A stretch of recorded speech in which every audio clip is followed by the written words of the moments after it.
Hello friend, नमस्कार, जय हिंद। स्वागत है आपका हमारे सक्सेस मैन यूट्यूब चैनल पे। मैं विवेक उपाध्याय एसएससी जीडीसी एएसएम में सिलेक्टेड हूँ और यूपी पुलिस कांस्टेबल में भी मेरे 248 मार्क्स थे। तो आज हम बात करने वाले हैं कि आप मॉक टेस्ट में अपना स्कोर कैसे बढ़ाएं। तो चलिए शुरू करते हैं कि अगर आपके अभी मॉक टेस्ट में 150 भी स्कोर आ रहे हैं तो आपको चिंता लेने की आवश्यकता नहीं है।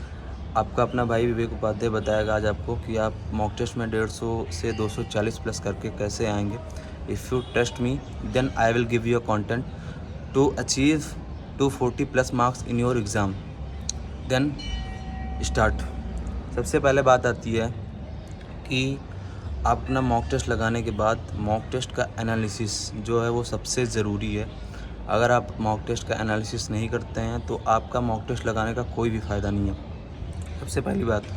उसके बाद दूसरे नंबर पे आता है मॉक टेस्ट में जो सिली मिस्टेक्स आप करते हैं, उन सिली मिस्टेक्स से आपको बचना है। और उन सिली मिस्टेक्स से बचा कैसे जाए, क्वेश्चन अगर आपको सरल भी आए हैं तो आपको वो देख के चलना है, उसके चारों ऑप्शंस को देख के चलना है कि इसका ये भी आंसर हो सकता है, ये भी। क्योंकि ज़्यादातर आप देखते होंगे, आपको अगर मॉक टेस्ट में सरल क्वेश्चन आ गया, आप ऐसे फट से करके उसे हटा देते हैं। टाइम देखते चलना है, लेकिन आपको एक बार नज़र मार लेना है चारों ऑप्शंस पे। इस प्रकार अगर करेंगे आप, और आपको जब भी मॉक देना है तो आप एक पीसफुल एरिया में दीजिए।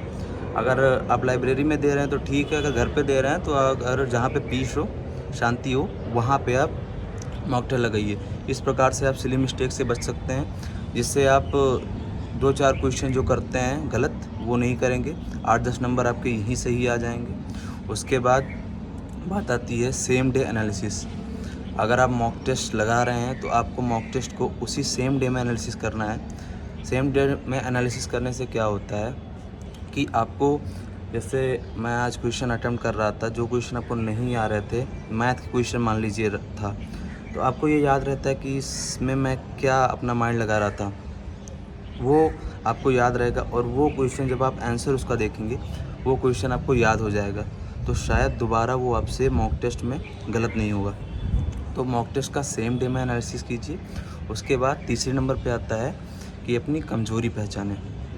आपको ये देखना है कि मॉक टेस्ट में मेरे कौन से चैप्टर्स हैं जिनसे बार बार क्वेश्चन गलत हो रहे हैं, और कौन से उस चैप्टर्स में टाइप्स हैं। जैसे कि मान लीजिए प्रॉफिट एंड लॉस हो गया, उससे आपके मान लीजिए प्रॉफिट एंड लॉस से बट्टे वाले क्वेश्चन आपसे बार बार गलत हो रहे हैं, तो आपको उस कॉपी में नोट करना है।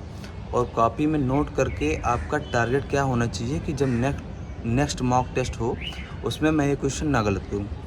इससे आप 2 से 4 क्वेश्चन यहाँ से ही कवर कर सकते हैं। 8 से 10 नंबर आपके यहीं से बढ़ जाएंगे।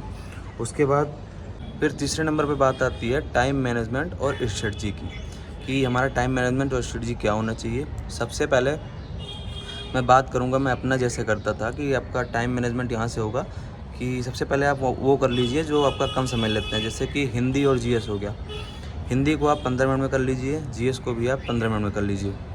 फिर आपके पास बचते हैं 1.5 घंटे। 1.5 घंटे में आप 1 घंटे दे दीजिए रीजनिंग को और आधे घंटे दे दीजिए मैथ को।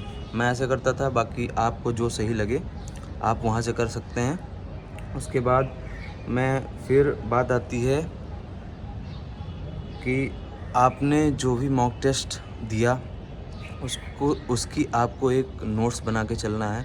अगर आपको कोई नया क्वेश्चन मिलता है उसको आप अपने कॉपी में नोट कर लीजिए।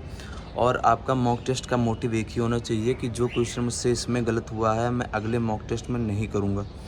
और आप ऑनलाइन और ऑफलाइन मॉक दोनों लगाइए, क्योंकि पेपर में ऑनलाइन अगर आप लगा के जाएंगे तो आपका टाइम मैनेजमेंट नहीं हो पाएगा।